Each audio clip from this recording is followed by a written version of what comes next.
Right, let's go to Sophie. Good evening, Sophie. Hello. Hello. Oh. Sorry. That's okay. No, don't worry. Should we try again? Yeah. Okay. Let's go to Sophie. Hello, Sophie. Hello. There we go. What a wonderfully... Clear as a bell. Very clear as a bell. Absolutely. What a thrusting voice this young woman has. Good evening, Sophie. What's happening for you at 21 minutes past 12 on a Friday evening? Just being really nervous on the phone. Oh, mate. talkRADIO. Oh, no, but don't be nervous. I'm so nervous. No, I know. It's a weird old thing. When I occasionally phone up radio shows, and when I do, I get nervous. And when I do, I don't do them very often, but sometimes I do interviews as well on the phone on a radio. And there's just something about it that is, it's not. I'm going to say this, and I say this with love. But people who phone up radio stations are weird. Because it's not a normal thing to do. It's a stressful thing to do. I don't know anyone who, while they're in the act of phoning up, is loving it. Afterwards, they might do. Afterwards, it's a bit of a rush, a bit of a high. But doing it, it's just a constant nervous. Here's what I worry about, that my words are going to go and that I'm going to make an idiot of myself. Oh, no, I don't worry about that, because I do find that when I'm talking on the phone to radio stations, I say too many words. Right. And I suddenly find myself in the middle of really long sentences, and I could see the end of the sentence at the start, but now it's way over there. But I'm always worried about whether my phone connection is any good. Oh. Because my house phone is rubbish, but we don't get good mobile signal on the Is house. that a man-woman thing, or is that an Ian Cath thing? That you think about the practicalities of it, and I'm worried that I'm going to muff up verbally. Men are from Mars, women like the penis. What? Is that not it? No. I was reading the wrong book. And besides which, not all women do. No, exactly. Sophie, I hope that conversation, that little bit of chitty chat has put you at ease. Cleared things up. A little bit, yeah. Good, I'm glad to hear it. What have you got for us, Sophie? I was going to talk about those Google Home Alexa. Have you got one? No.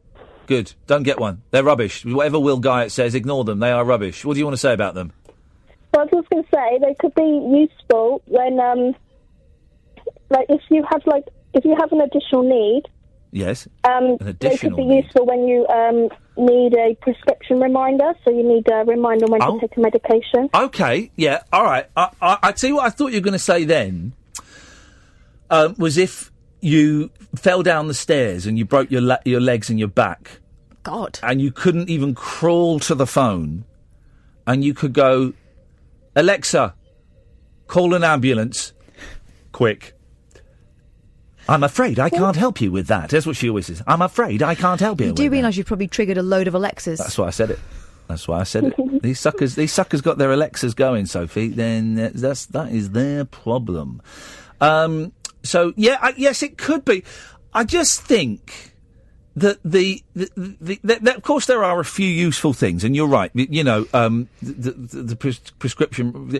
Apparently, you can set it as a timer, so you can say, Alexa, can you wake me up in an hour? Do all that stuff, right? But they cost about 140 quid. Yeah. That's a lot of money for a prescription reminder when you could, of course, just write it down in your diary. Yeah, but if you don't have access to that, or you forget that you're forgetful, yes, that'd be helpful. Yeah, she's good, actually. I mean, if you're forgetful, though, will you have the wherewithal to remember to not forget by telling Google? Well, no, because I'm thinking, because I watched a programme earlier about robots.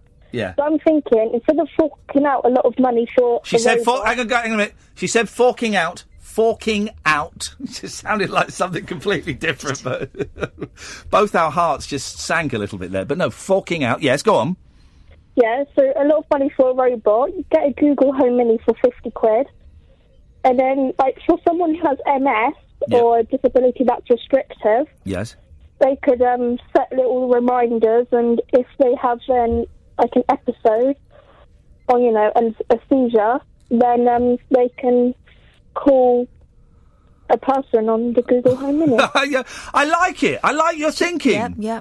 I like your thinking. I mean, at the moment, it's a party piece. At the moment, it's, hey, look at this. Alexa, play the Beatles. And do you know what my gran would do if she had an Alexa? Well, what my step-granddad would do. Yes. He'd unplug it. Yep. And everyone wouldn't realise that it was not charged up. Yeah. And so it would be completely pointless within a day. Yeah. Because he likes unplugging stuff. I disagree with Will, I'm going to be honest, the tech expert. There's a reason why he's working for them. I disagree with the expert. I don't think speech control is going to be as big a thing as he thinks it is. And it's certainly not in the next 10 years, because the technology, it ain't there, and it ain't going to be there for a long time. We're miles off. Are you about to say it will never catch on? Yeah, I'll do it. I'm going to do it, Sophie. I'm going to put the speech-based technology will never catch on. There you go. I agree. There we go, Sophie. We both heard it. I'm right, aren't I, Sophie? Yeah. And you're the voice of youth. So if she's not prepared to invest her time and her money into it, then the whole industry is screwed. I've got better things to do than speak to a bloody Google Home Mini. Yeah, right, exactly. Exactly. Of course you have. You could speak to your bloody mates. I don't have any, but yeah. Oh, God, Sophie, everybody's crying. What do you mean you haven't got... You must have loads of mates. No. Oh. Have you not got one really close person? Yeah. Okay, well, maybe... That's good enough. Well, yeah, maybe it's not. Maybe she should buy an Alexa and... Alexa, buy friends. Alexa, do you like me? Oh, don't. No, I don't. Oh, you've broken my heart there, Sophie. Sorry. No, don't. I feel really bad. I've not got very many friends. I've got... Oh, but the ones you've got are solid. Excellent. One of them's an idiot. Oh. I've got 3 friends, I would say. I'm cultivating a couple of new ones. That are better. You've got 2 more friends than me, then. Oh, Sophie. But is your one friend really cool and good?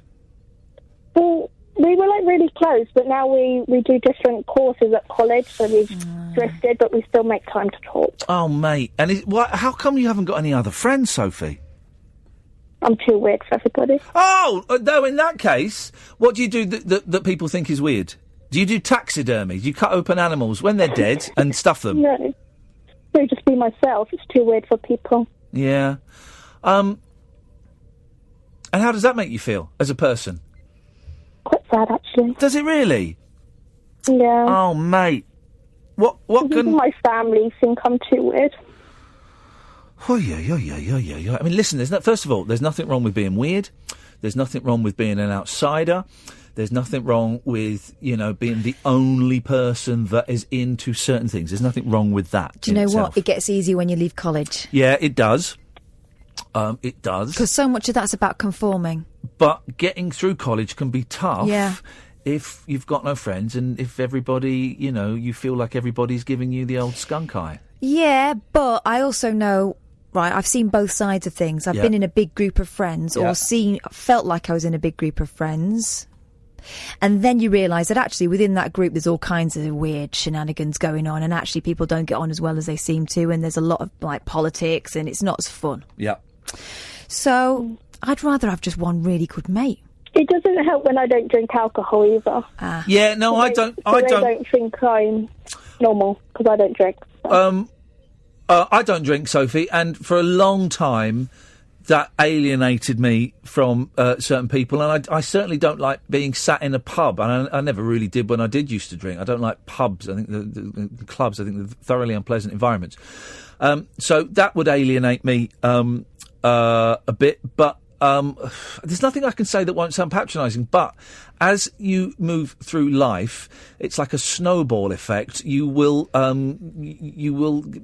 pick up friends who are as weird as you, if not weirder, and who also, don't like drinking, and I don't know. I mean, is it really getting you down? It has in the past. But, life goes on. Good. Well, I'm glad life does go on. That's the main thing. What are you studying? Childcare. And what do you want to be when you grow up? Whatever life brings me. Yeah, that is such a good attitude to have. That is such a good attitude to have, because I don't know about you, Kath, but I thought I knew what I wanted. I wanted to be an actor. That's what I wanted to be. I wanted to be an actor. And I trained and studied and did all that. And, several decades later, I find myself hosting a weird cult late-night radio show. And do you know what? This is better than any actor. This is better than my work life. Forget my personal life, but my work life is certainly better than any fantasy I had when I was, sort of between the ages of 15 and 25. It was way better, way more fun, way more exciting, way more pleasing in terms of me being creative and artistic. And that's because I kind of just let it bounce along and, took some random things and took some chancy things and, bounced along. You let go a little bit, don't you? Yeah. That's it. I think I'm doing what Kid Me would have enjoyed, would have hoped I would be doing. Hanging out with a really hunky guy.